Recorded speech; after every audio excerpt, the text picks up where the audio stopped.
tit for tat.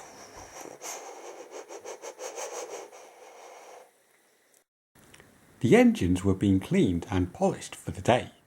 Bert, who was going out first, had a tall chimney in his funnel to draw up his fire. "We've got visitors today," says driver. Rex yawned.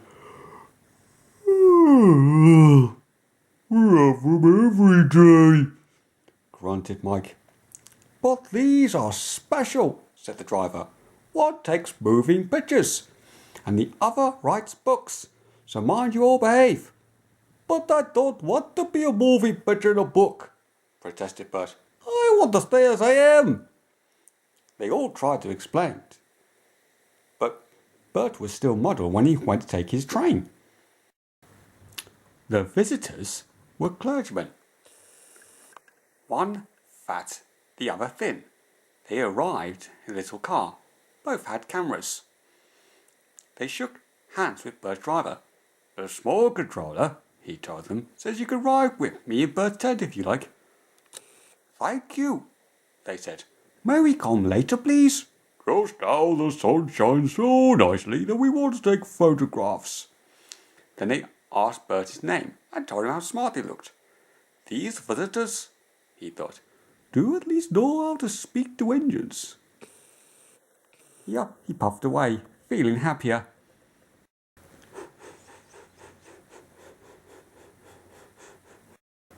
Where the line came near the road, level crossings, bridges, stations, there the two clergymen were, squinting into their cameras.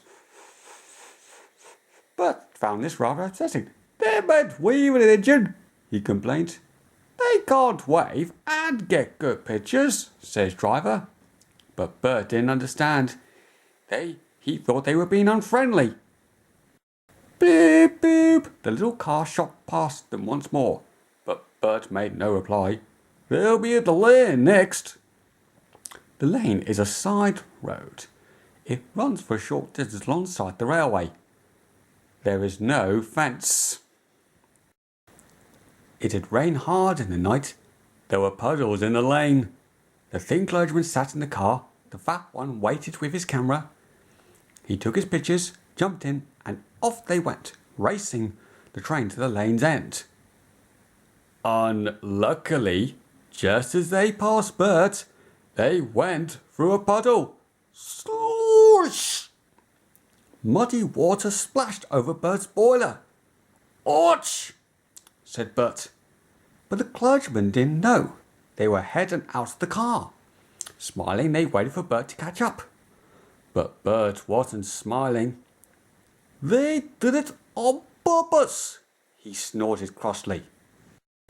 "They splashed me! They splashed me!" Bert hissed, rolling into the last station. "But just they did," he grumbled, running round his train. "I'm a nice picture, covered in mud." He sidled crossly when the fat clergyman sat under for the journey back. "Driver aren't allowed him after what he's done." Suddenly he stopped, whistling, and let off steam. Whoosh! "I know," he thought, "how to pay the fat one out. It's a lovely plan. I only wish the thin one was there too," he said. But he said it to himself.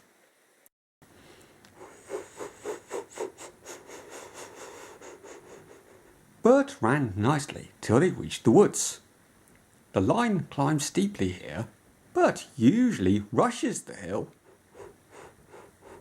This time he deliberately dawdled.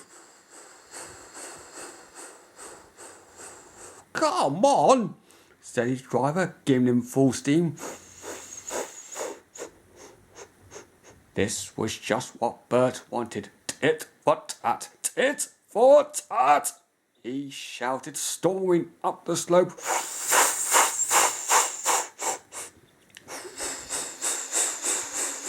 Rain-soaked branches met overhead.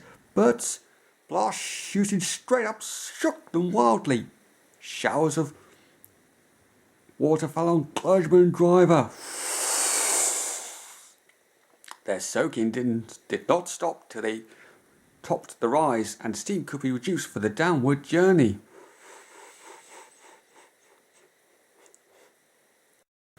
The small controller soon found out what happened. He sent Bert back to the shed.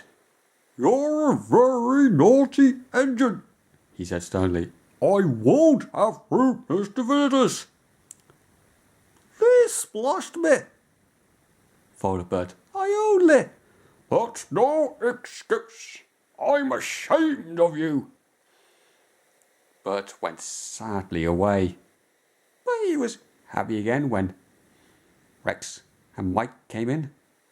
"Those visitors are nice," he told them. "They came and said sorry, and I said sorry too. Then they cleaned me like Driver does. They know lots about engines." He went on. "The thin one's writing about me in a book. He promised he'd write about you too. Think of that."